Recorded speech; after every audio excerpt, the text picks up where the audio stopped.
General साहब मेरा video पूछे तो सिर्फ एक सवाल का जवाब दे दे कि 2006 में जो सैनिक विधवा की जो पेंशन थी वह थी 3500 रुपये और लेफ्टिनेंट कर्नल की विधवा की पेंशन थी 5880 रुपये। जनरल साहब ने ये क्यों नहीं कहा कि भाई कोश्यारी कमेटी ने कहा कि जो कम उम्र में रिटायरमेंट आए हैं वन रैंक ऑन पेंशन उनके लिए, ना कि और किसी के लिए। मिलिट्री सर्विस पे बताएगा जनरल साहब कि भाई सबसे ज़्यादा फौज में रिस्क किसको।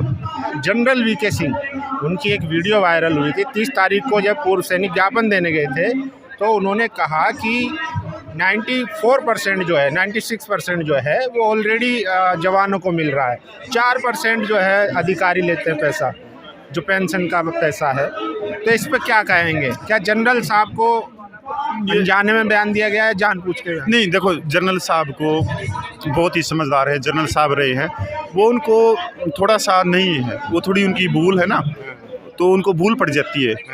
उनको अपनी डेट ऑफ बर्थ याद नहीं है, तो मैं इसके लिए नहीं कहूँगा जनरल साहब को।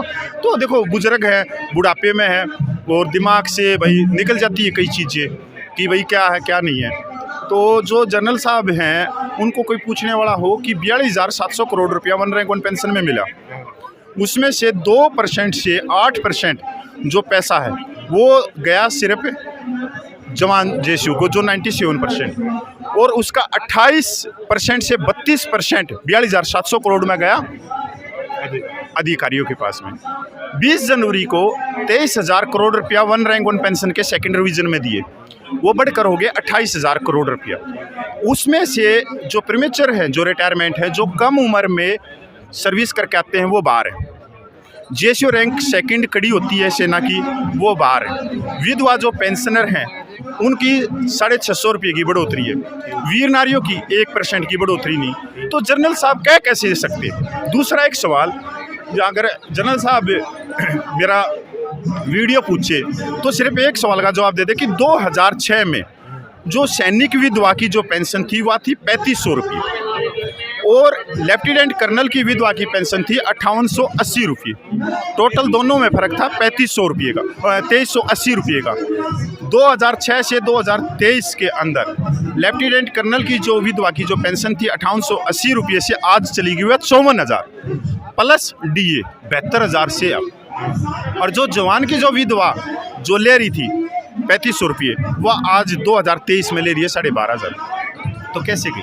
वन रैंक ऑन पेंशन पे जनरल साहब ने ये क्यों नहीं कहा कि भाई कोश्यारी कमेटी ने कहा कि जो कम उम्र में रिटायरमेंट आए हैं वन रैंक ऑन पेंशन उनके लिए, ना कि और किसी के लिए, या 60 साल के नौकरी करने वालों के लिए नहीं है, क्योंकि उस समय उनके बच्चे के पोते 10-10 साल के होते हैं। और जो जवान जो रिटायरमेंट आता है वो 35 साल की उम्र में आता है, उसके बच्चे दूसरी तीसरी क्लास में पढ़ते हैं।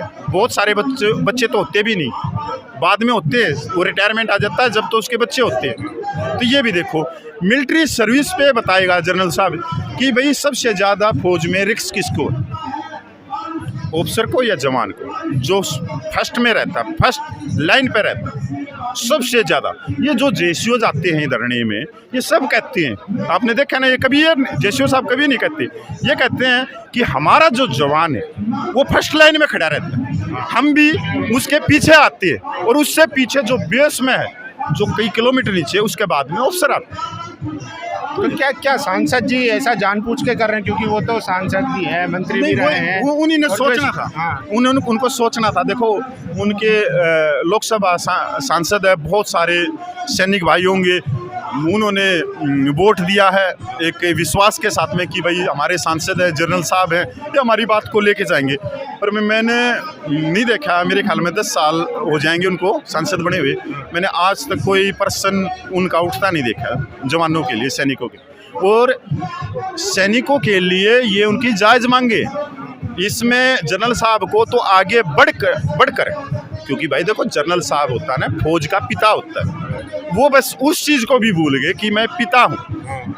अगर जनरल साहब की पेंशन से 2-4 हज़ार रुपया कम भी होता हो तो जनरल साहब को आके ये कहना चाहिए लोकसभा में कि भाई मेरी 10,000 रुपया कम कर दो।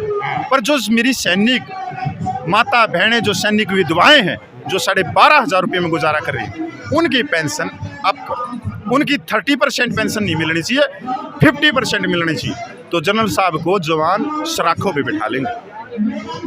ये मतलब एक अंदर से उनकी, मैं तो आपका वीडियो पूछे तो मैं इतना ही कहना चाहता हूँ कि जनरल साहब कुछ अपने जो जवान हैं, जो सैनिक माता बहनें, जो सैनिक विधवाएं हैं, उनके लिए आप आओ आगे और इन चीज़ों को आगे लेके जाओ, क्योंकि आपका वीडियो तो मेरे हिसाब से पूरे देश के जवानों ने देखा है कि उनकी जो क्या कहते हैं कि जो सेना में मानसिकता होती है वो सेम की सेम कि वीडियो नहीं बनाना। क्या हो गया जनरल साहब, वीडियो तो बना रहे हैं, आपके जवान भाई हैं, बैठे थे, और ऐसी कौन सी बात है क्यों आप राजनेता हाँ क्या श्रीलंका की थोड़ी बात कर रहे थे, कोई परमाणु बम की बात थोड़ी कर रहे थे, या कोई बहुत भारी बात थी, कॉन्फिडेंशियल थी, गोपनीय थी? नहीं, जवान आए थे, वो अपनी मांगों के लेके आते, ये समानता है जी, इसमें ठीक करवा दो, ये करवा दो, वो करवा दो।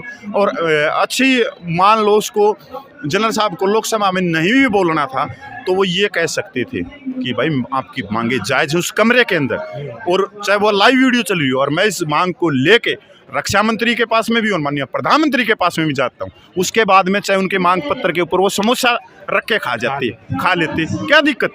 एक समझदार का मतलब कि वो जो आए हुए हैं उनको भरोसा देना अभी भाई कि मैं आप लोगों के साथ में। हाँ, और नेता भरोसा ही देते हैं, काम कोई नहीं करता, भरोसा है। पर जनरल साहब इस भरोसे को भी नहीं दे सके।